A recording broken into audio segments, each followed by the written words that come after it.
Welcome to the Deep Dive. I'm Chris. And I'm Cassie. Today we're getting into a really interesting YouTube transcript.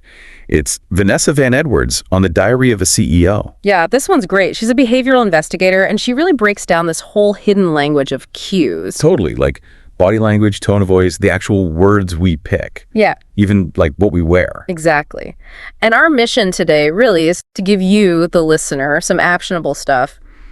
How are you coming across? How are people reading your signals? Right, because understanding this can genuinely help build better relationships, more authentic ones, and, boost success professionally too. We'll dig into the science behind it, some pretty surprising stats she shares, and practical things you can literally start doing today. Okay, let's dive in. So, Vanessa kicks off by stressing just how powerful nonverbal stuff is. Get this.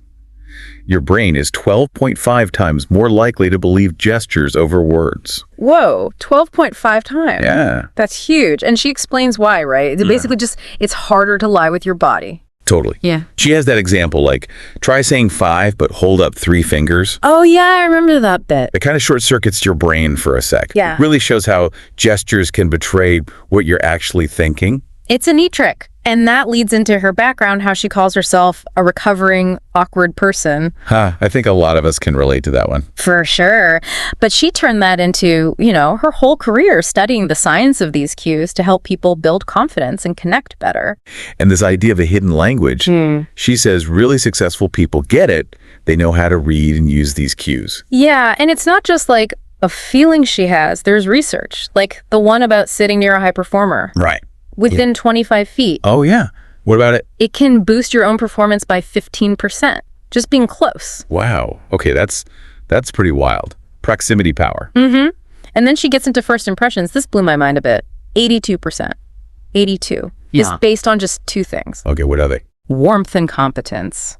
Basically, how friendly and trustworthy do you seem, and how capable and smart do you seem? 82%. In just those first few seconds. Pretty much. So, understanding and kind of managing the signals you send for warmth and competence is, it's critical. It makes sense.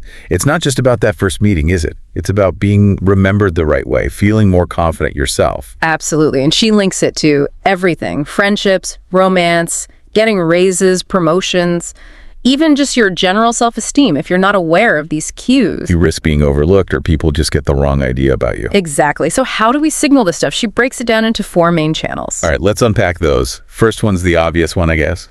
Body language. Right.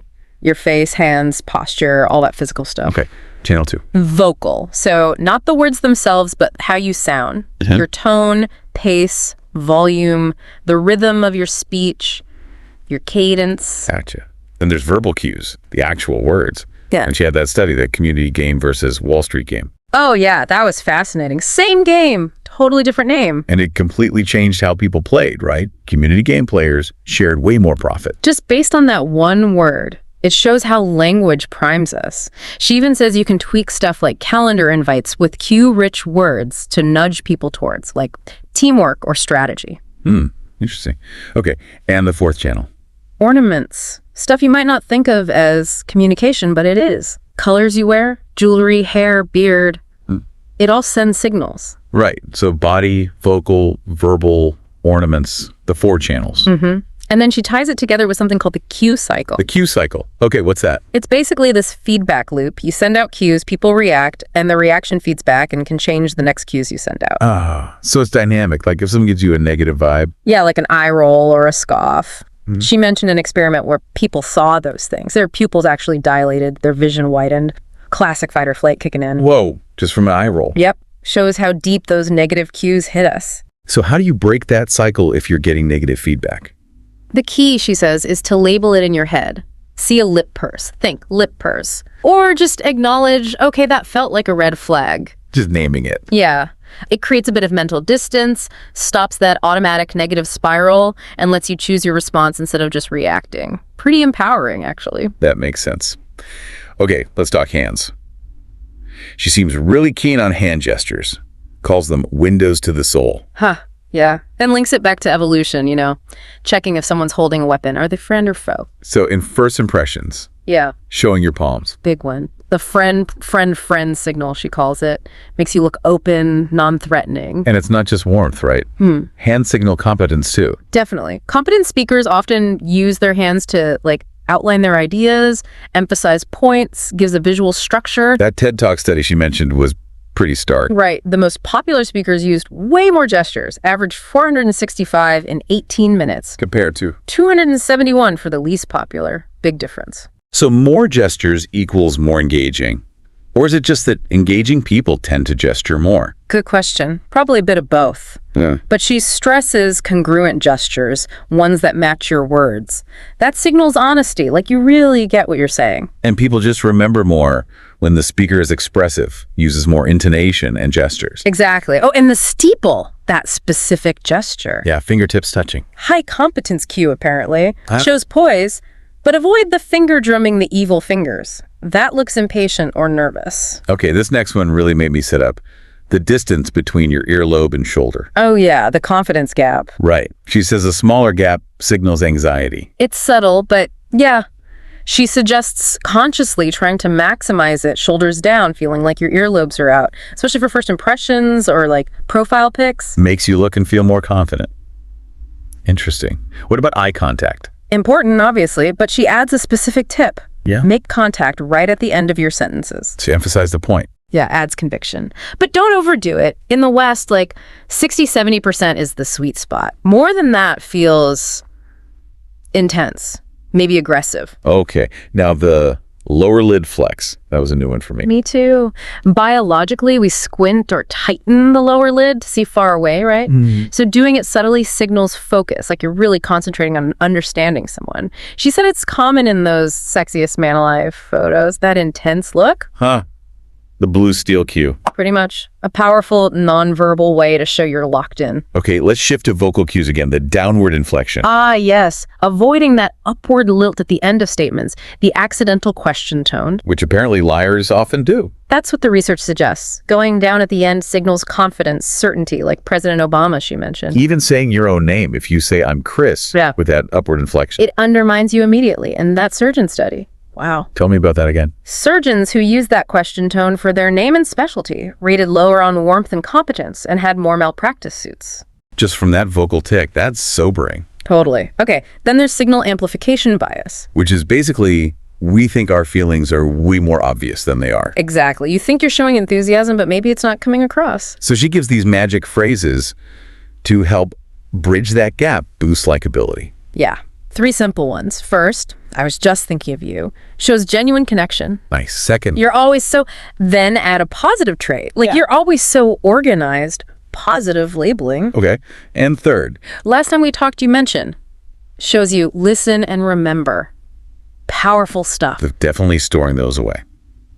Okay, what about warmth specifically? For people told they seem intimidating. Right. She gave 5 specific cues for that. First, the triple nod. Slow nods 3 times. Yeah, slow and deliberate, encourages the other person to keep talking.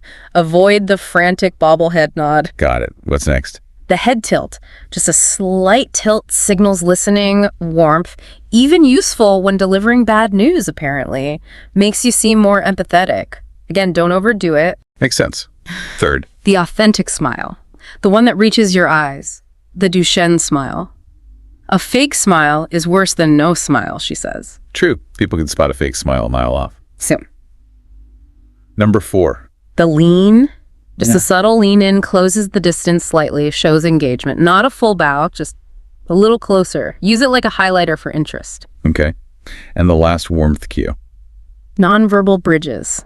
Little actions that close the gap, like a slight reach or gesture towards them. But be mindful of cultural stuff around touch, obviously. Good point.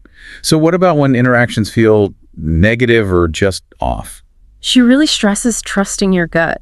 Your subconscious picks up cues you might not even register consciously. Apparently you can sometimes smell adrenaline, fear, or stress in others. Seriously. Smell it. Yeah, wild, right. So pay attention to those gut feelings. And she had that phrase, aggressively liking people. Huh, yeah. It sounds weird, but it means consciously sending signals, verbal and nonverbal, that you want to like them, you want to connect positively. It can actually shift the dynamic. And questioning those relationships that just feel iffy.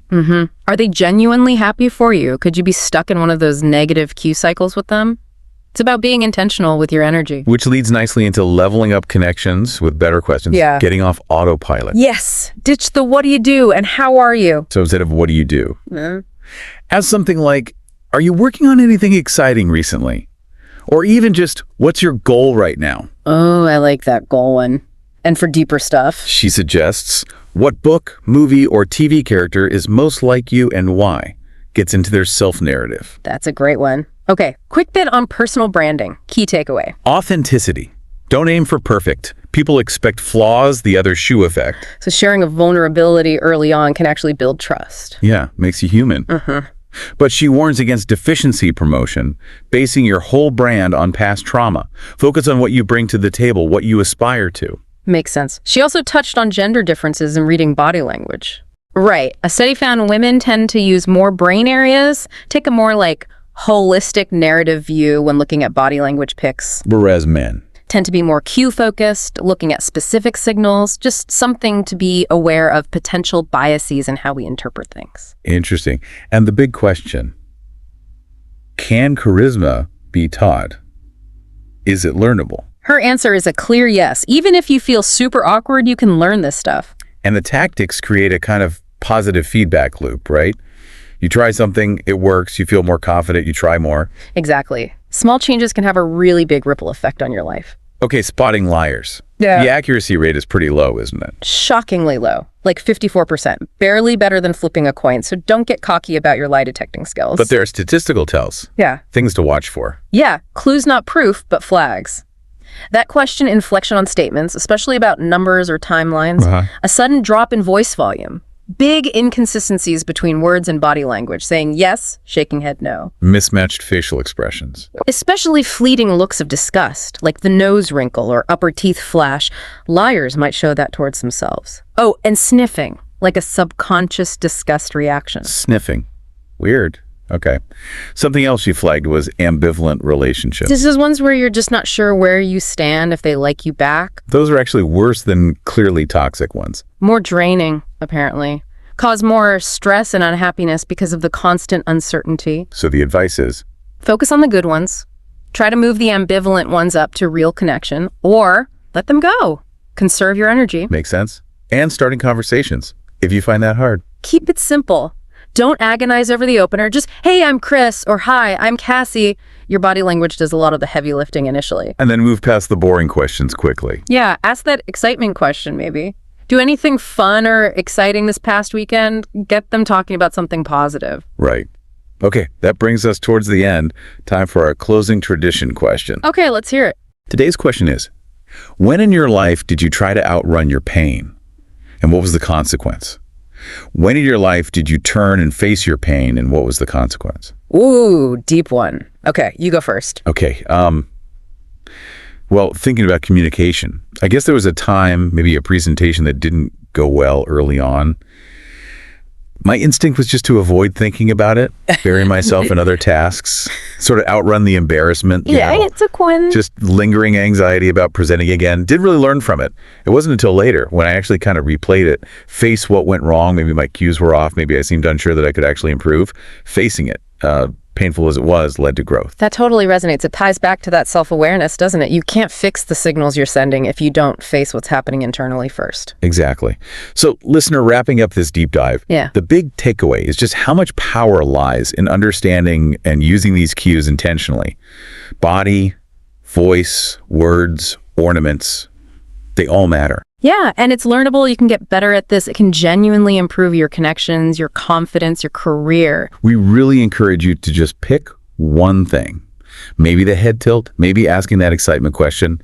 Try it out this week. See what happens. Be intentional about the signals you send and get curious about how others might be reading you. Thanks for diving deep with us. Like, subscribe, and follow for more real talk on viral and hot topics. Bye, and see you in our next podcast.